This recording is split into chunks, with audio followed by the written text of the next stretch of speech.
Bonsoir à tous, pour ceux qui ne me connaissent pas, Alexandra, 26 ans, guadeloupéenne. Et si je fais cette vidéo, c'est parce que la pollution de la Guadeloupe par la chlordécone me préoccupe beaucoup. Vous savez, en décembre 2017, l'ANSES a sorti un rapport faisant apparaître l'émergence de deux populations d'enfants.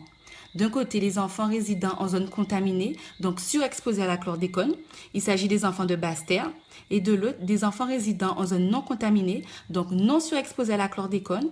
En gros, les enfants de la Grande Terre et des dépendances. Or, on sait que depuis l'étude Timoun, eh bien que les enfants impactés par la chlordécone, c'est-à-dire les enfants de Basse-Terre, peuvent perdre 10 à 20 points de QI. Donc ça veut dire que les enfants de Grande Terre seraient plus intelligents que ceux de Basse-Terre. De mon côté, eh bien, j'ai été surprise d'apprendre qu'en Guadeloupe, en 2018, eh bien, qu'il existe des petites filles qui ont leurs règles, et ce, dès l'âge de 3 ans. Par ailleurs, moi je suis très en colère lorsque j'apprends que les limites maximales de résidus de chlordécone dans les aliments de Guadeloupe et de Martinique sont si importantes, voire dérogatoires par rapport à celles qui existent en Europe.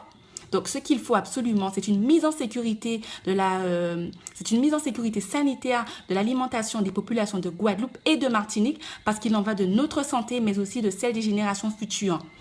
Alors pour cela, je vous invite à soutenir massivement l'association Envie Santé dont l'objectif est d'obtenir la disparition des résidus de chlordécone dans nos assiettes.